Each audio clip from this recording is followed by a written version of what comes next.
함께 하신 하나님의 말씀은 욥기서 15장 1절부터 6절입니다. 네, 우리 14장까지는요 1차전이 끝났습니다. 이 욥의 세 친구들 엘리바스, 빌닷, 소발이라는 사람들이 먼 길을 찾아와서 욥과 함께 변론을 했습니다. 한 사람 한 사람씩 고루고루 돌아가면서 자기들의 말을 했습니다.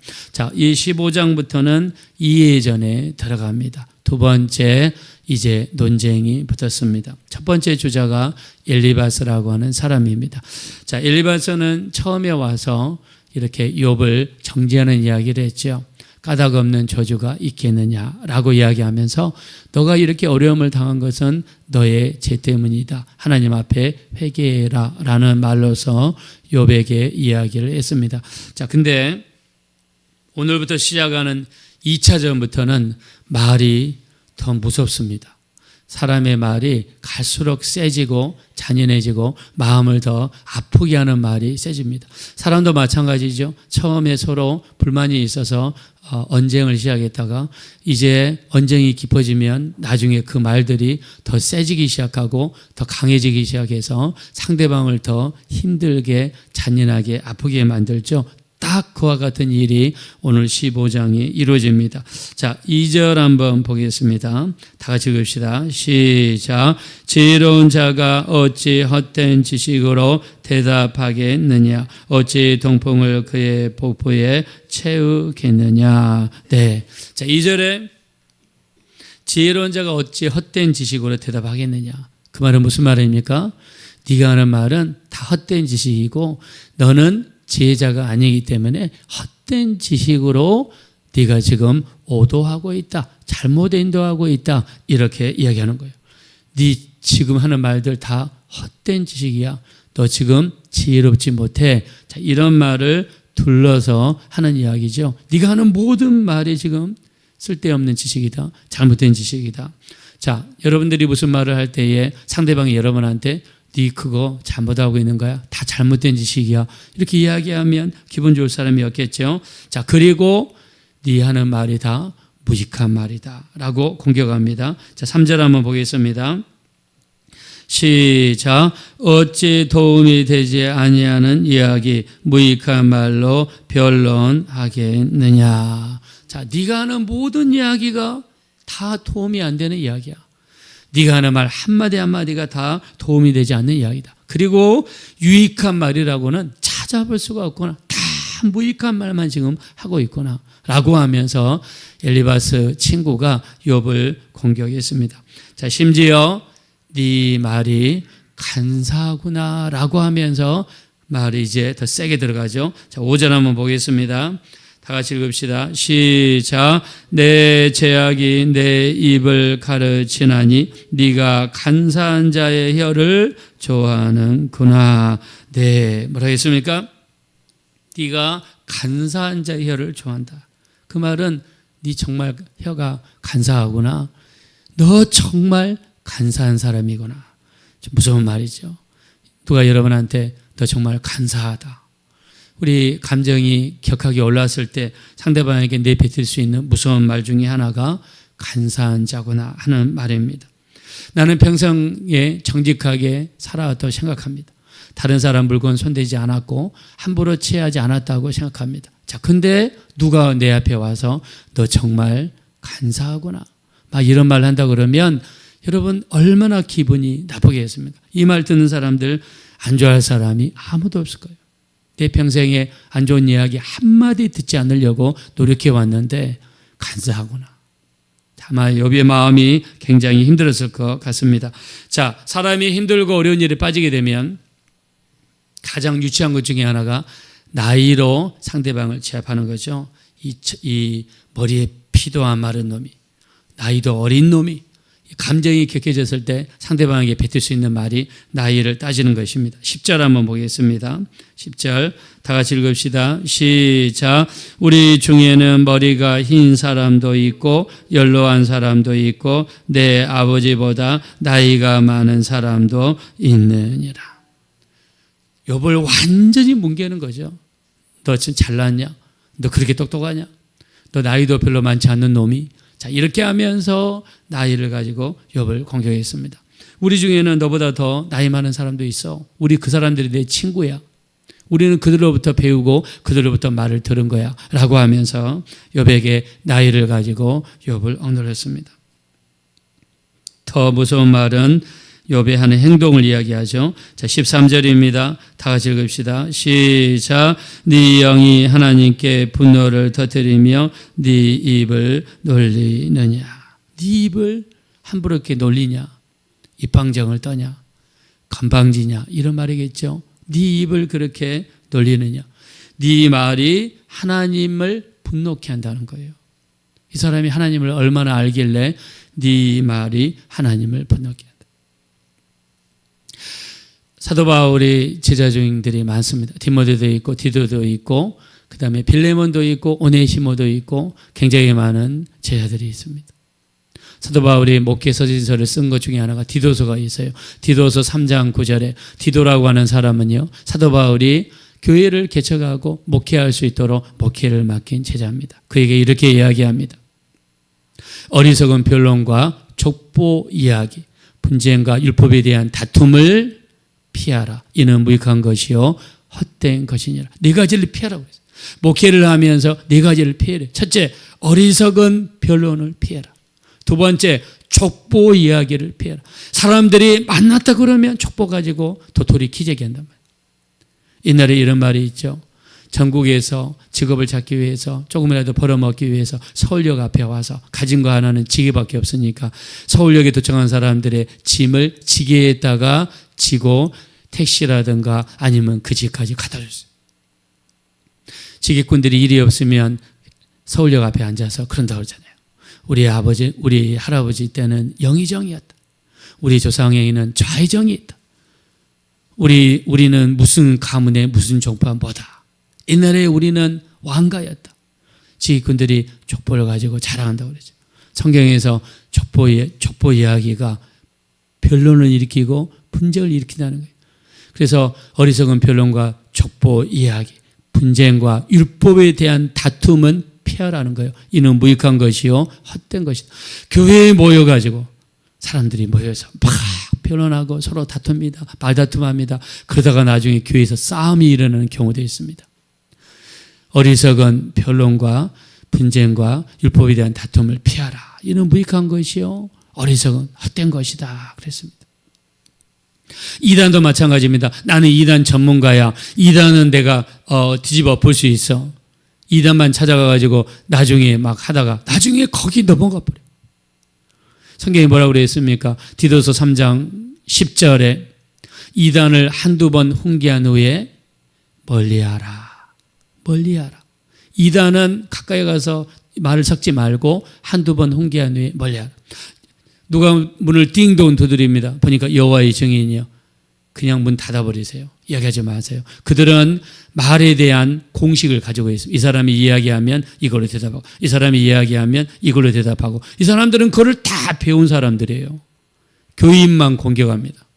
사도 바울이 뭐라고 그랬습니까? 다른 사람이 세운 터 위에 내가 씨를 뿌리지 않겠다. 다른 교회 다니는 사람을 전도하는 게 아니라 교회 안 다니는 사람, 예수 안 믿는 사람을 전도하는 거예요. 여호와의 증인 또는 이 신천지 같은 사람들, 교인들을 전도하잖아요.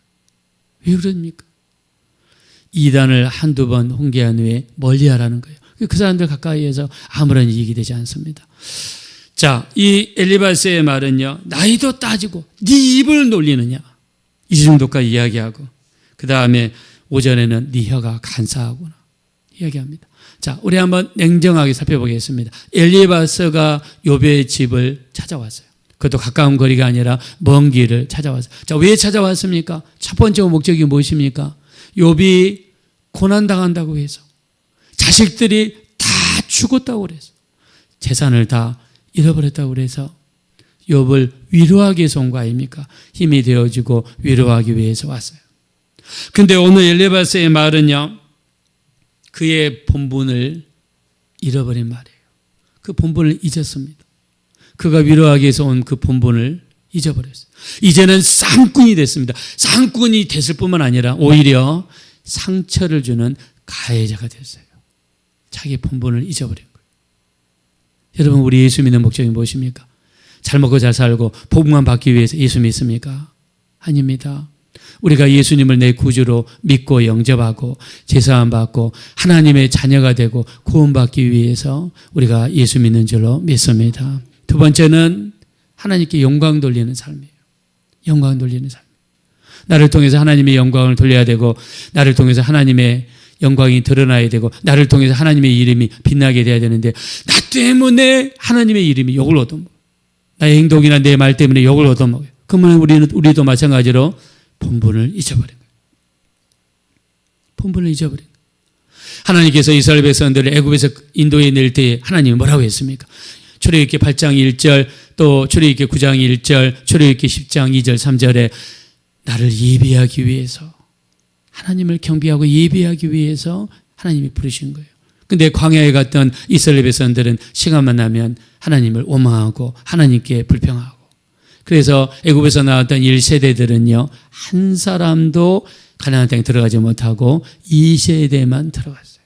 본분을 잊어버린 거예요. 그래서 우리 주님이 이렇게 말씀하시죠.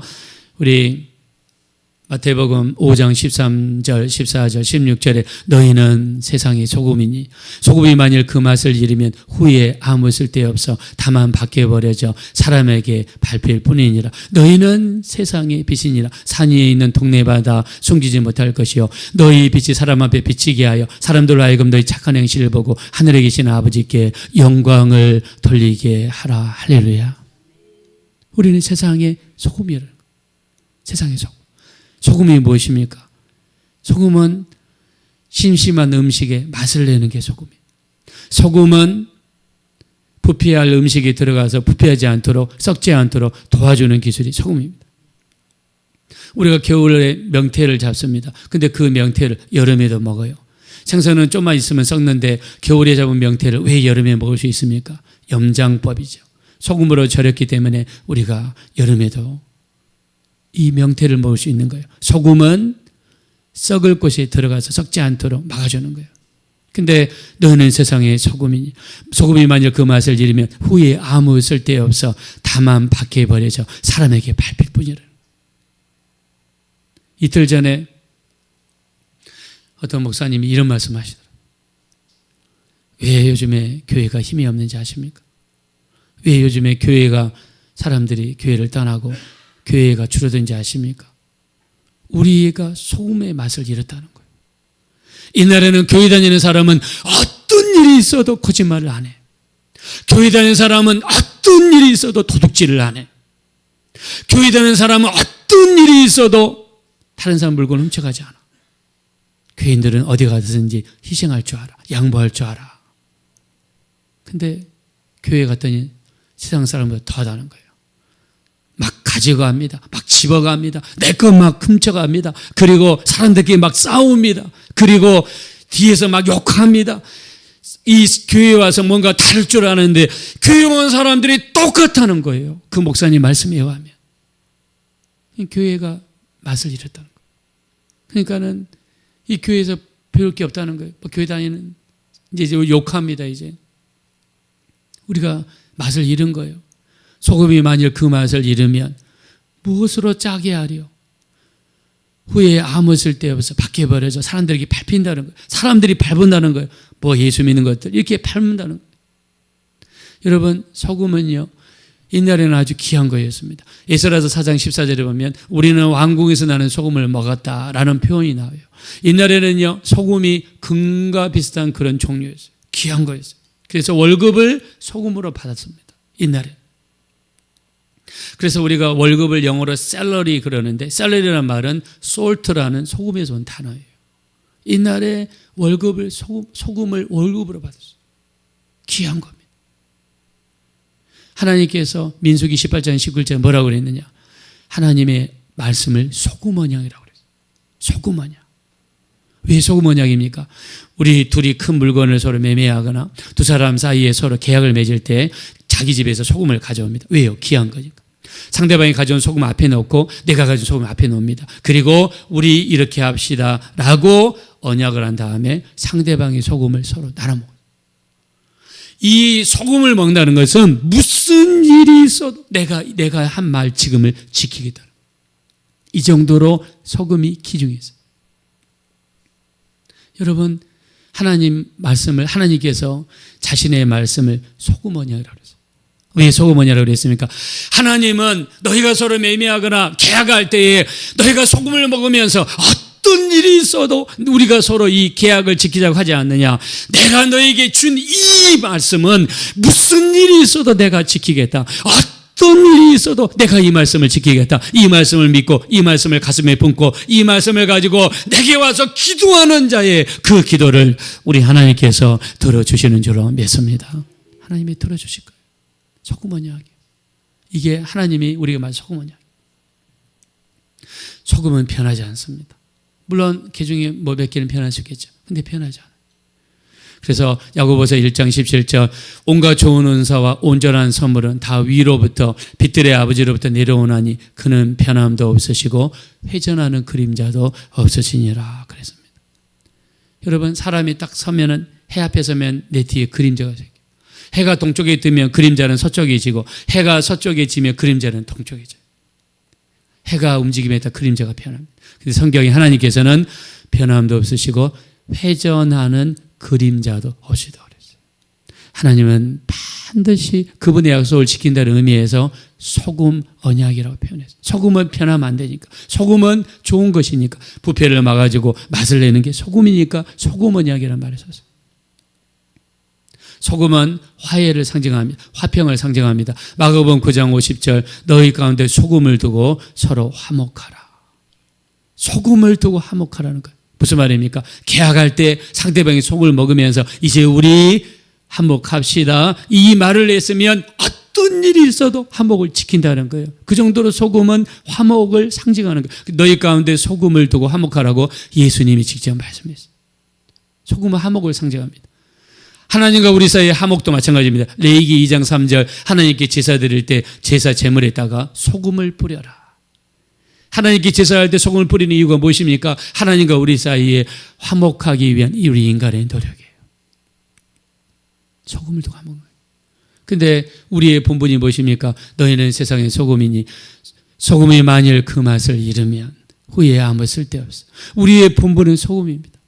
우리의 본분은 빛입니다. 근데 우리는 세상에 살면서 삶이 각박하다고 팍팍하다고 그래서 세상과 타협하고 가치관도 타협하고 양심도 타협하고 우리가 예수 믿는 사람인지 세상에 속한 사람이지 무늬만 예수 믿는 사람이지 무늬만 교회 다니는 사람이지 우리가 세상 속에 살면서 아무런 예수 믿는 모습이 없고 소금 역할도 없고 빛의 역할도 없다면 오늘 말하는 엘리바스와 조금도 다를 바가 없는 사람이에요. 엘리바스는 위로하기 위해서 왔습니다. 욥을 도와주기 위해서 왔습니다. 욥을 살리기 위해서 왔습니다. 힘들고 좌절 가운데 있는 욥을 돕기 위해서 왔는데 지금 엘리바스의 말을 보십시오. 너는 네 말이 간사하다. 너는 정말 너보다 더 나이 많은 사람들이 많은데 너 말을 왜 그렇게 하냐. 오히려 욥과 싸우기 위해서 온 이 전투하는 사람 같아요. 본분을 잃은 거예요. 목적을 잃은 겁니다. 오늘은 12월 30일입니다. 마지막입니다. 우리 2025년 정말 우리 이렇게 기도하게 해주시고 예배 참석하게 해주시고 우리 새벽 예배 이 추운 날씨에 온 것은 하나님의 은혜인 줄로 믿습니다. 말씀을 가까이 하고 말씀을 마음에 새기고 변화되어야 됩니다. 우리의 본분은 빛과 소금입니다. 세상에 나가 우리 다른 모습을 보여주고 그 계기를 통해 복음을 증거하고 예수 믿지 않는 사람들이 예수 믿고 나를 통해서 수많은 영혼들이 우리 2026년도에는 변화되는 역사가 일어나게 되시기를 예수 이름으로 축원합니다. 기도하실 때 정말 온전히 예수 믿는 사람으로서 빛과 소금의 역할을 감당하지 못했다면 우리 하나님 용서해 주십시오. 2026년도에는 우리의 본분을 잊지 않게 하시고 우리의 빛과 소금의 역할을 온전히 감당해서 그걸 통해서 믿지 않는 영혼들, 교회 다니지 않는 영혼들을 주님께로 인도할 수 있는 우리가 될 수 있도록 도와주십시오. 우리 합심으로 간절히 기도하겠습니다. 돌아오셔서 아버지 하나님 진심으로 감사합니다. 우리를 불쌍히 여겨주세요. 우리를 긍휼히 여겨주세요. 우리는 세상의 소금이고 우리는 세상의 빛이라 주님이 직접 말씀하셨습니다. 주님 그럼에도 불구하고 우리의 본분을 잊었습니다. 우리의 본분을 잊었습니다. 우리 하나님, 엘리바스는 욥을 위로하기 위해서 왔는데 이제 욥을 아프게 하고 욥을 힘들게 하는 사람으로 바뀌고 말았습니다. 본분을 잊은 것입니다. 우리 하나님, 우리의 삶 속에서 일어난 수많은 일들이 있습니다. 우리 하나님, 본분을 잊지 않게 도와주십시오. 우리가 소금이라는 사실, 세상 속에 들어가 부패하지 않게 하고 세상 속에 들어가 맛을 내야 될 우리들이 본분을 잊지 않게 도와주십시오. 세상의 소금임을 알게 도와주세요. 우리 하나님, 우리를 도와주세요. 불쌍히 여겨주세요. 긍휼히 여겨주세요. 우리를 도와주십시오. 거룩하신 하나님, 감사합니다. 2025년 우리가 이렇게 기도할 수 있고 예배할 수 있고 말씀을 나누고 걸어다닐 수 있고 움직일 수 있는 이 모든 것 하나님의 은혜요, 하나님의 축복이요, 하나님의 인도하셨음을 고백합니다. 하나님 은혜로 살게 하시고 응답 주시고 도와주시고 부족한 것을 채워주시고 지금까지 함께 하신 놀라우신 하나님의 은혜, 여기까지 도우신 에베네셀의 하나님, 지금 우리와 함께 하시는 임마누엘의 하나님, 앞으로 우리를 도우실 여호와일의 하나님께 감사드리며 모든 존귀와 영광과 찬양과 감사를 올려드립니다. 우리가 지은 죄를 회개하오니 용서하여 주시고 이 땅에 보내신 우리 하나님 주신 본분, 빛과 소금의 역할을 감당하는 이 일을 잊지 않게 도와주시옵시고 우리를 통해서 하나님의 이름이 드러나고 영광 돌려드릴 수 있는 귀한 삶을 살아갈 수 있도록 축복하여 주시옵소서. 우리 성도님들 강한 면역력 주시고 건강을 허락하여 주시고 어떤 질병이라도 녹아버리고 물러가게 도와주시옵시고 우리 주님 부르실 그날까지 병석에 누워 고생하시는 분들이 한 사람도 없게 도와주시고 이렇게 하나님께 나와 예배하며 기도하며 주신 건강으로 열심히 활동할 수 있는 우리가 될 수 있도록 인도하여 주시옵소서. 모든 영광 하나님께 돌려드리며 감사드리옵고 존귀하신 예수님의 이름으로 기도합니다. 아멘.